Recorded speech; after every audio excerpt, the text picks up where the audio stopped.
It is 1970. Al Capone is already dead. He has been in the ground for 23 years. And the FBI is still trying to figure out how he did it. Not the violence, not the bootlegging. They knew all of that. They couldn't figure out the money. How does a man earn millions in cash, dirty, bloody, illegal cash, and turn it into something a judge can't touch? The answer was so simple, it was almost embarrassing. He opened laundromats. You walk in with cash. Dirty cash. Cash that can't have a paper trail. You mix it with the quarters and the coins and the soap, the legitimate income from real customers doing real laundry, and on the other side, it comes out clean, documented, taxable, legal. That's where the term comes from. Money laundering. You are literally laundering money, and if you have ever watched Ozark, Breaking Bad, Succession, or literally anything on Netflix after 9 p.m., you have seen some version of this story play out. But what is actually happening? What does it really look like when someone launders money? Why do they do it the way they do it? And why, somehow, is $2 trillion of it still happening every single year, right under everyone's noses? That's what we're getting into today. The problem with dirty money. Here's the thing most people don't realize about criminal money. Having it doesn't actually help you that much. Think about it. Say you just made $500,000 selling something completely illegal. Congratulations, genuinely. But now what? You can't deposit it. You can't wire it. You can't invest it. You can't use it to buy a house without triggering a federal investigation. You can't even pay your taxes on it. Because to pay taxes, you'd have to explain where it came from. Pablo Escobar, at his peak the 7th richest man on earth, was burying money in the Colombian jungle and writing off 10% of his total cash reserves every year to rats eating it. Actual rats. Because the money had nowhere to go. That's the paradox of illegal wealth. It's abundant and useless at the same time. It's like owning 100 luxury cars but having no roads. So criminals, and we're talking everyone from drug cartels to corrupt politicians to arms dealers, need a way to make the money functional. They need to make it look like it came from somewhere legitimate. And that process has 3 stages that investigators, regulators, and prosecutors around the world all agree on. Placement, layering, integration, and each one is more creative than the last. Stage 1, placement. Placement is exactly what it sounds like. You take the physical, traceable, dangerous cash, and you get it into the financial system. Somewhere, anywhere. You just need to get it through the door. The simplest version? Smurfing. Which, yes, is the actual legal term, and yes, law enforcement named it after the cartoons, and yes, that is both funny and terrifying. Smurfing works like this. Instead of depositing $500,000 in one transaction, which would immediately trigger a federal report, you hire 20 people to each deposit $25,000 at 20 different banks across 3 states over 2 weeks. Each deposit is just under the reporting threshold. Each person looks like a normal citizen. The bank has no idea, the government has no idea. And the money is now technically inside the legitimate financial system. Other placement methods include cash-intensive businesses, your laundromats, car washes, strip clubs, casinos, restaurants, where it's normal to take in large amounts of physical cash. You just inflate the numbers. You say you washed 1,000 cars on Tuesday. Nobody's counting the cars. Stage 2, layering. Now that the money is in the system, you need to make it impossible to trace. This is the layering stage. And this is where it gets genuinely mind-bending. Imagine you're building a maze inside a third maze, and every quarter has a different passport. You wire money from a U.S. bank to a shell company in the Cayman Islands. That shell company wires it to a holding company in Luxembourg, and that holding company purchases a consulting fee from a firm in Cyprus, which is actually owned by the same person who started this whole thing, but using their grandmother's maiden name and a registered agent they've never met in person. By the time the money moves through 6 or 7 jurisdictions, each with its own banking secrecy laws, its own currency, its own compliance gaps, untangling it requires cooperation between governments that often do not cooperate with each other, which is, by design, the entire point. The 2016 Panama Papers, 11.5 million leaked documents from one law firm in Panama, revealed over 200,000 shell companies connected to politicians, celebrities, and billionaires across 200 countries. One firm, 200,000 companies. That's not a loophole. That's architecture. Stage 3. Integration. This is the finish line. The money has been placed into the system, layered through a web of transactions designed to make investigators give up and go home. And now it needs to come back to you as legitimate, explainable wealth. The classics are luxury real estate, art, and jewelry. You buy a penthouse in Manhattan through a shell company, you hold it for a year, and you sell it. Congratulations, you now have documented taxable capital gains from a real estate investment. The penthouse doesn't even need to go up in value. You just needed the transaction. The art world is particularly wild here. A painting is worth whatever two people agree it's worth.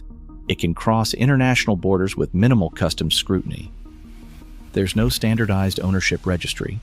You can buy a piece at auction for $8 million, have it appraised for 12, donate it to a museum, get a tax write-off, and walk away cleaner than when you started.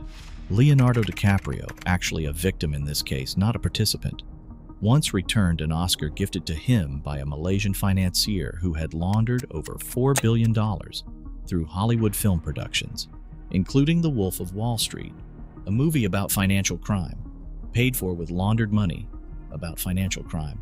I genuinely could not make that up. If your jaw is on the floor right now, we're halfway through and it gets worse. Do the video a favor and hit like. It tells the algorithm this kind of thing is worth watching. And frankly, it's the least dirty transaction we'll talk about today. The real players. Here is where we need to stop romanticizing this and look at the uncomfortable reality. Because when most people hear the phrase money laundering, they picture cartel bosses in briefcases in parking garages. And yes, that exists. But the largest, most consequential money laundering in modern history has been done by banks.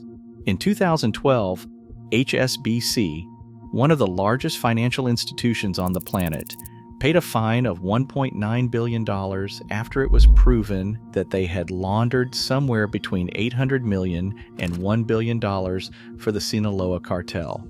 The Sinaloa cartel is Mexico's most violent drug trafficking organization. HSBC knew. Multiple employees knew. Compliance officers flagged it. Supervisors overrode the flags. Nobody went to prison. Wachovia Bank, before it was absorbed into Wells Fargo, laundered over $378 billion over several years. Billion with a B, almost equivalent to the entire annual GDP of a mid-sized country. They paid a fine of $160 million, which relative to what they processed was less than a parking ticket. Nobody went to prison. This is not a conspiracy theory. This is documented, settled federal case history. And it points at something uncomfortable about the system, not that it was infiltrated by crime, but that somewhere along the way, parts of the system and the crime became the same thing. The economist and criminologist James Henry estimated that between $21 and $32 trillion is currently held in offshore accounts globally, hidden from governments, hidden from tax authorities, hidden from the economies that generated it. To give that number some scale, the entire GDP of the United States, every dollar of economic output from every person, company, and government in the country, is around $25 trillion a year. Somewhere between that and the entire annual output of the richest country on earth is sitting in the shadows. Digital money laundering. Now, you didn't think we were getting through this video without talking about crypto. Here's the nuance, though, because this is where the conversation usually goes off the rails in both directions. Cryptocurrency is not inherently a money laundering tool. The blockchain is actually more transparent in some ways than traditional banking.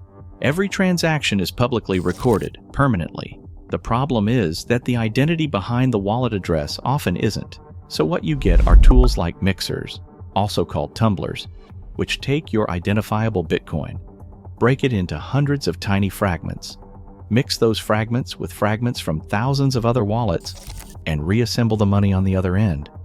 By the time it arrives at the destination, it's mathematically untraceable. You've just layered your money in about 30 seconds on your phone.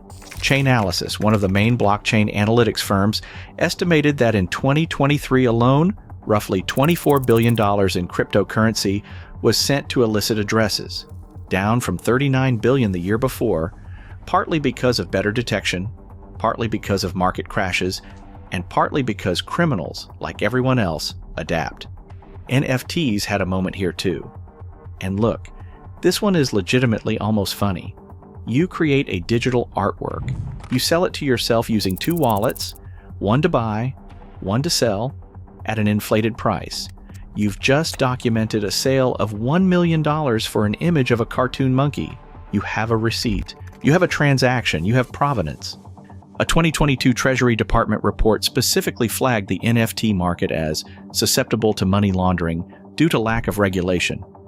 This was published during the height of the NFT boom, while people were spending real money on pixelated rocks.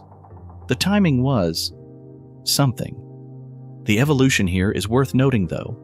Every time a new financial tool emerges, crypto, DeFi, digital art, cross-border payment apps, there's a window, usually 3 to 7 years before regulation catches up, and in that window, dirty money moves fast. It always has. Why this matters to you? So here's the question I want you to sit with before we close. Why does this matter to someone who isn't laundering money? Because it shapes the economy you live in. When $300 billion of laundered money floods into the real estate market of a city, it inflates housing prices for everyone. Not just criminals, not just banks. Everyone who is trying to rent an apartment or buy a home. The money is dirty, but the price tag is real and it lands on regular people. When trillions of dollars are stripped from developing economies through the mechanisms of shell companies and corrupt officials, money that was supposed to fund schools, roads, hospitals, those systems collapse. And then people move. And then borders become political issues. Everything connects. There's a concept in behavioral economics called the moral disengagement ladder.